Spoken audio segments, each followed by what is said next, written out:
शिवसेना प्रमुख उद्धव बाळासाहेब ठाकरे यांची नुकतीच सभा पार पडली आहे आणि त्यांनी कार्यकर्त्यांना काही उपदेश केले आहे. कार्यकर्त्यांना विचारू काय?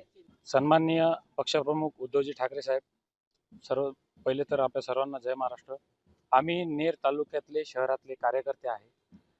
आम्ही सर्व कार्यकर्ते जरी हे 6 खासदार गेले आहे तरी मूळ शिवसैनिक हा आजही साबूत आहे आणि तो प्रत्येक तळागाळातला शिवसैनिक आज पेटून उठलेला आहे आणि तो यांना हद्दपार केल्याशिवाय आणि हा यवतमाळ जिल्ह्याचा जो अभेद्य किल्ला आहे सन्माननीय उद्धव साहेब यांचा, हा नेहमी अबाधितच राहील.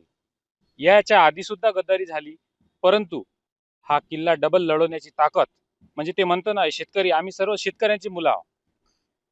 पेराचं आणि उगवाचं हे आम्हाला माहित आहे. तसंच शिवसेना प्रमुख उद्धवजी ठाकरे साहेब यांना माहित आहे की पेरून कसं उगवायचं हे त्यांच्याकडे चांगलं गणित साधलेलं आहे.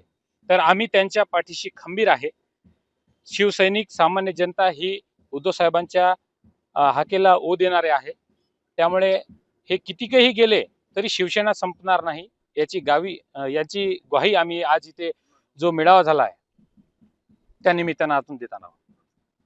3 वर्ष खासदारांना प्रश्न विचारा असे त्यांनी म्हटले. तुम्ही काय?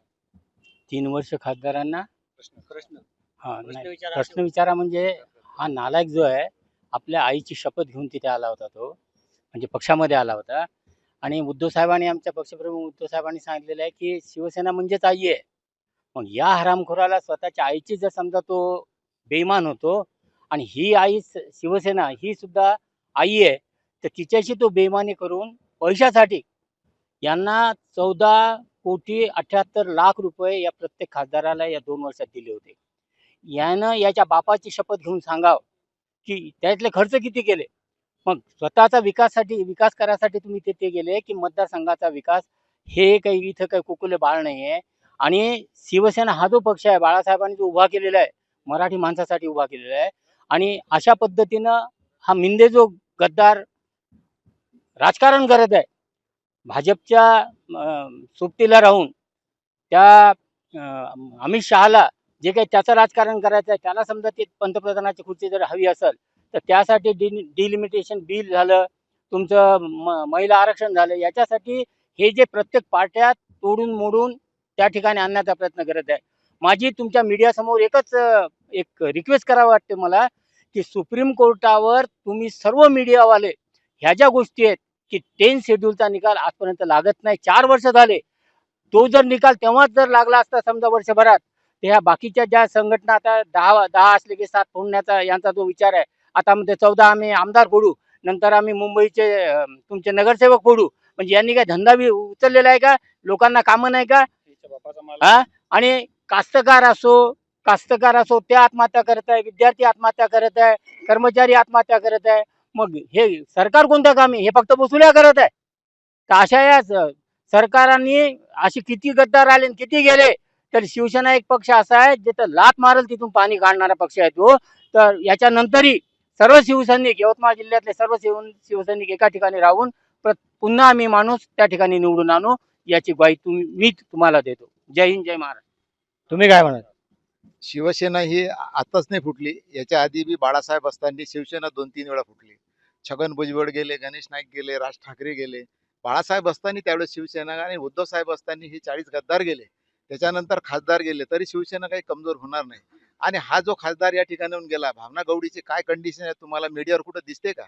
ती खासदार होती, भावना गवडी शिवसेनेची असताना आता आज तिची कंडिशन काय आहे? त्याच्यापेक्षा भावना गवडीपेक्षा याची एवढी कंडिशन खराब होईल या गद्दाराची, संजय देशमुखची. याला तर सीटच देत नाही मिंदेगड. पण हा जर उभा राहिला, हा जर मतदारसंघात जर उभा राहिला या ठिकाणी, तर त्याला आम्ही त्याची जागा देऊ. आम्ही उद्धव बाळासाहेब ठाकरे आणि ओरिजिनल शिवसेना सोबत आहे. ही जे गेले हे चायना शिवसेना आहे, यूज आणि थ्रो. हे एक यांचा कसं आहे, यांचा भाजपाला चोरून येऊन राहिला. हा माल सर्व भाजपाला चोरून येऊन राहिला, पण हा शिंदेच्या घरी ठेवून राहिला. हा ममता बॅनर्जीच्या घरची चोरी करून राहिला, दुसऱ्याच्या घरी ठेवून राहिली. खरा जे मेन चोर जो आहे हा भाजप पक्ष आहे, पण हा चोरी करत आहे. पण हा मेन चोर न पकडता हा चोरलेला माल हा दुसऱ्याच्या घरात ठेवून राहिलेला आहे. म्हणून आम्ही ज्यावेळेस आमच्या मतदारसंघामध्ये जे खासदार येईल, आम्ही काय प्रश्न विचारणार त्यांना? आम्ही तर जोडे मारण्याच्या लायकी, जोडे मारायला पाहिजे त्याने. 5 पक्ष बदलवले त्या माणसानं. काँग्रेसमध्ये गेला, भाजपमध्ये गेला, परिवर्तन गेला. आज शिवसेनेच्या आधी असताना आम्ही त्याला आमचा जे शिवसेना पक्ष ज्यावेळेस संकटात असताना हा उद्धव साहेबांजवळ जाऊन यांनी पाय पकडला आणि आमच्या पक्षामध्ये आला.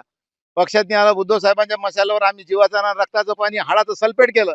हाडाचं सल्फेट करून याला आम्ही निवडून आणलं. आणि यानं आम्ही ज्यावेळेस त्यांना फोन केला, ज्यावेळेस प्रश्न विचारला, माझ्या दोन्ही बी लेकराची शपथ आहे म्हणे, मी त्या पक्ष सोडून जात नाही म्हणे. हा कशासाठी गेला? याला college, medical college, law college, याला केंद्र सरकारचे जे मोठमोठ्या स्कीम आहे, याला मोठमोठे कॉलेज आणायचे आहे म्हणून याच्यासाठी गेलेला आहे. याला काही जनतेचे घेणं नाही आहे. हा कॉलेजवर प्रेम करणारा आहे आणि कॉलेजचं प्रेम करणारा. याला काहीच पक्ष गिक्ष काहीच नाही पाहिजे, काहीच नाही.